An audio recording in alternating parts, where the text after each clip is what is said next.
So we have a, what is he?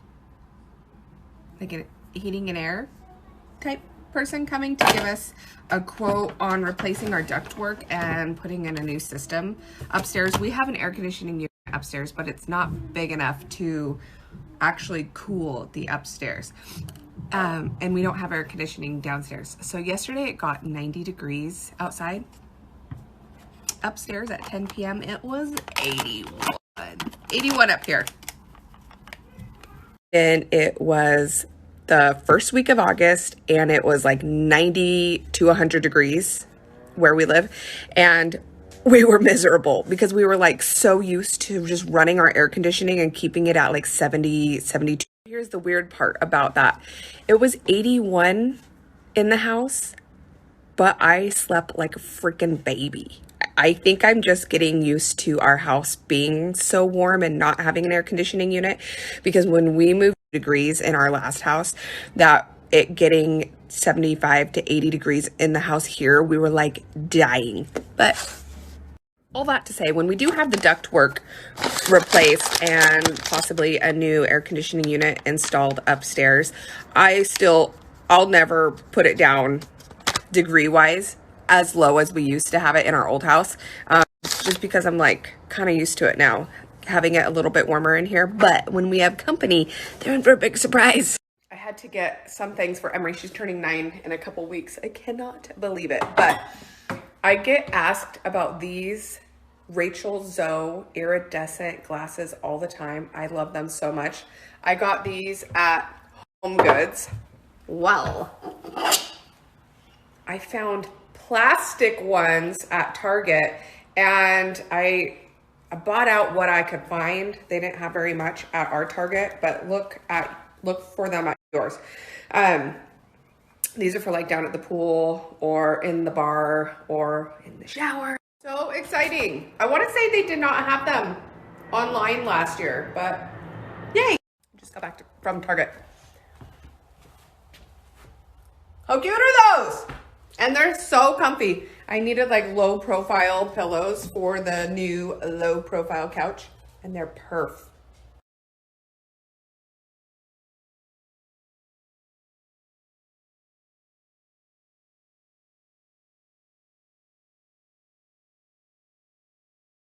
I can't wait to share with you guys what I do have planned for the bathroom. The fly on me. The kitchen, the laundry room, pantry. It's also going to be like a dog washing station, and on the other side of my kitchen is a bathroom. So it's a massive space.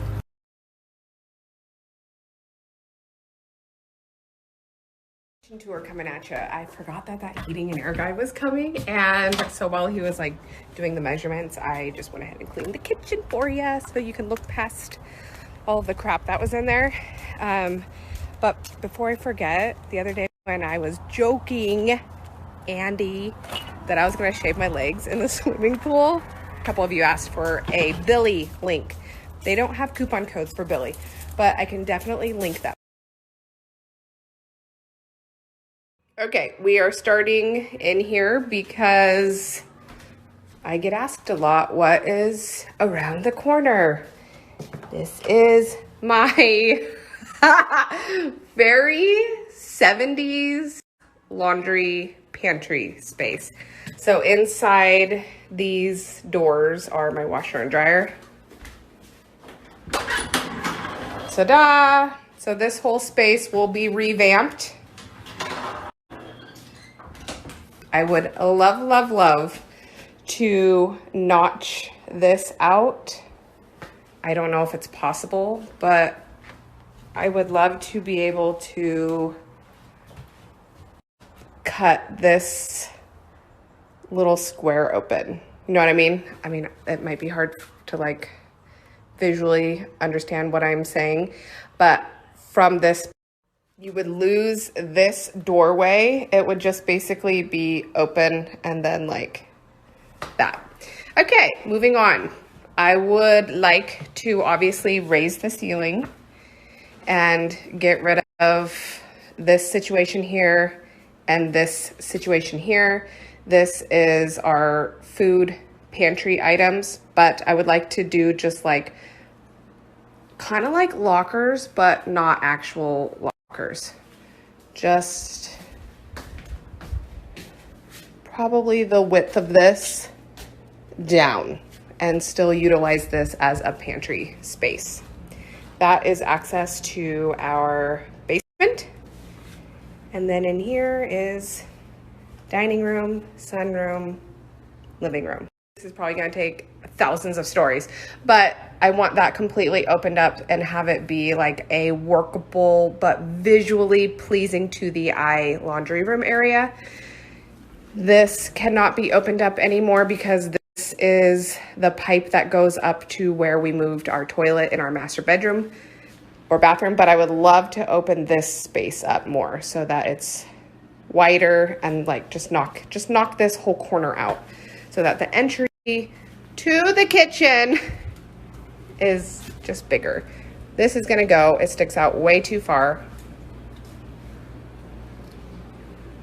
I'm backtracking just a little bit to show you, but this whole entry would be like opened wider, and then this would be knocked out. We would lose this, but that's okay because we have storage in the basement, and then this would be like opened up. So a bigger entry to the kitchen, that's like one of my biggest things that I want, because back here, this cannot be moved. Behind this is what the original owners told us is basically a brick pizza oven situation. So yes, walking in, we have the oven, cooktop, microwave section. On this wall over here, I had these beautiful custom tables built. And one of my biggest things I've always said is live in your space before you decide to make decisions like on how you think the flow should go. Because now that we've been here for 7-8 months, I don't see this as like dining. You know what I mean? We don't use it enough to take over that space. So this is going to be reworked, this entire space here. We have the center island, which we will continue to have a center island here. I'm just gonna make it much more massive and all one height, and then seating back here. Where did we leave off? Instagram kicked me out. This back here is a patio area, and behind this is like our dog run area. Down here leads to the pool. Instagram kicked me out was we use this area to come into the house more so than the front door. That being said, we need to have like a drop zone where we can like put our keys and shoes, purses, wallets, stuff like that.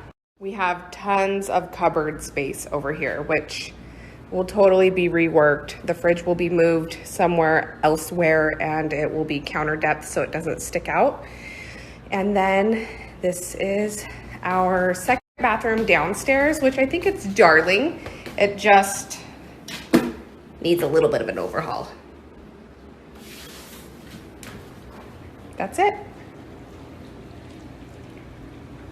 Andy and I removed the ceiling ourselves because we just couldn't handle like how low it felt. And so we're just living with it as it is. Honestly, it doesn't bother us too much because we know that we're gonna be renovating it at some point. I think it's funny how comfortable people are telling you how much they hate your house. Stick with me on the flooring idea because I wish I had a photo to show you guys, but I scoured the internet and I haven't seen anyone do this yet. If you've seen it, send me a picture.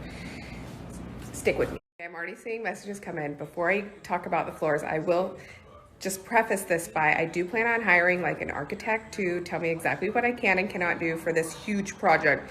And also I am looking to onboard a designer that can help me like lay it out virtually to give me a better idea as well. For everyone saying they love this flooring, I love it too if it were tile, but it's vinyl and it's like peeling up in areas. So my idea would be to have the penny tile, but reverse color, like black penny tile flooring with white flowers, larger scale, not the tiny ones, and make it matte. So the black in here, and then once you get into the kitchen area, this is where it gets kind of confusing, but I would start to like take the white pieces off of the flowers and like trickle them into the kitchen so that it becomes the reverse. You like start coming into the kitchen and you have white penny tile floor with black flowers, if that makes any stinking sense at all. In my head it does. Great. The poll was saying that you guys understand what I was talking about with my flooring. That makes me so happy. Not that you like it. I didn't ask if you guys like it. I don't want to know that. But that you understand what the heck I'm trying to like say that's in here. So that is like a bold choice. I think that the penny tile is classic. I don't really love like a super designy, intricate tile on the floor, but I do love the fact that the penny tile is a classic design.